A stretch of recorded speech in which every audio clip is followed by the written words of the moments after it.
जब सृष्टि का स्पंदन भी शांत था, जब समय स्वयं ध्यान में लीन था, तब उस परम धाम के द्वार पर एक घटना घटने जा रही थी जो आगे चलकर अवतारों का इतिहास बनती। वह था शाश्वत वैकुंठ, जहां न जन्म है, न मृत्यु, न दिन, न रात्रि, केवल चेतना का अनंत प्रकाश। उस दिव्य धाम के प्रवेश द्वार पर खड़े थे दो अद्वितीय प्रहरी, जय और विजय। अचल पर्वतों के समान स्थिर, कर्तव्य में अड़िग, उनकी दृष्टि में जागृत था धर्म का संकल्प। वे केवल द्वार नहीं, मर्यादा की रक्षा कर रहे थे। उसी क्षण शांत प्रकाश की एक धारा प्रकट हुई। अब आगे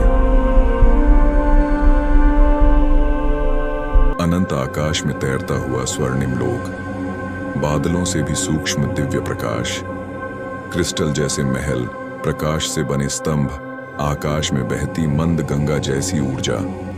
विशाल स्वर्ण द्वार के सामने दो दिव्य योद्धा स्थिर, तेजस्वी, गदा धारण किए हुए, उनके कवच पर ब्रह्मांडीय नक्षत्र झलमिला रहे हैं।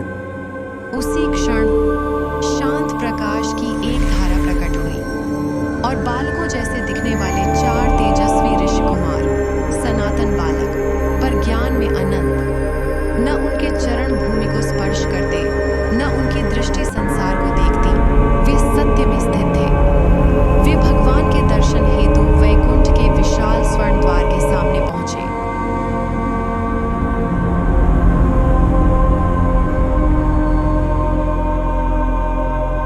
रुकिए, आप कौन हैं?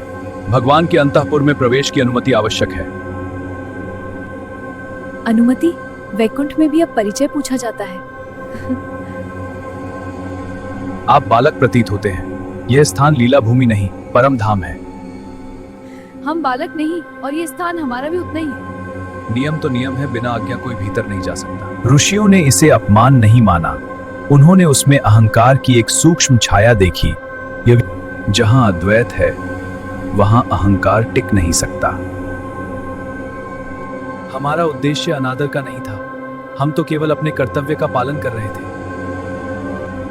कर्तव्य जब अहंकार से स्पर्श हो जाए तो वह धर्म नहीं रह जाता। मुनिवर, हमने आपको पहचानने में भूल की, पर वैकुंठ में अपराध का स्थान कैसे हो सकता है? वैकुंठ में अपराध नहीं होता, परंतु जब भेद उत्पन्न होता है तो उसका अनुभव करना आवश्यक हो जाता है। तुमने रूप देखा, तत्व नहीं, इसलिए अब तुम्हें उसी भेद के लोक में जाना होगा जहां रूप ही सत्य मान लिया जाता है। क्या हमें वैकुंठ से जाना होगा? यह शाप नहीं, चेतना का पाठ है। जाओ, जन्म लो उस लोक में जहां अहंकार, द्वेष और शक्ति का संघर्ष है। वहीं तुम पुनः स्मरण करोगे। समता क्या होती है? यदि ये भगवान की इच्छा है तो हम उसे स्वीकार करते हैं।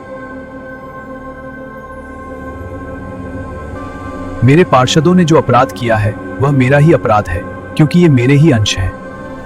7 जन्म तक भक्त रूप में जन्म लो, या 3 जन्म तक मेरे विरोधी बनकर जन्म लो और शीघ्र मेरे पास लौट आओ। भगवान से शीघ्र मिलने की उत्कंठा में उन्होंने दूसरा मार्ग चुना। तब भगवान ने कहा, तुम 3 बार असुर रूप में जन्म लोगे।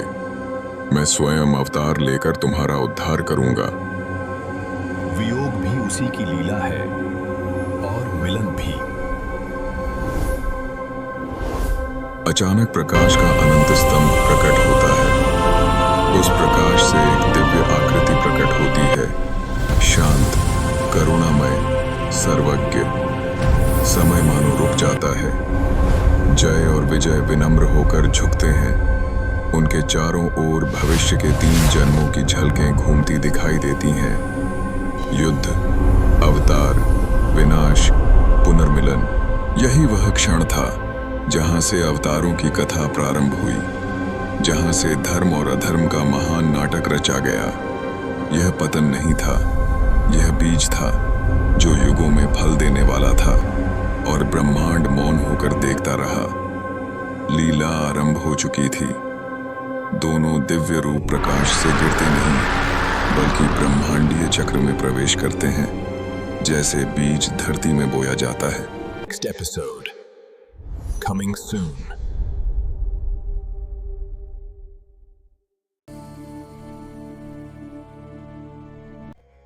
यह चैनल धर्म, अध्यात्म और प्रकृति से जुड़ी गहन चर्चाओं के लिए समर्पित है।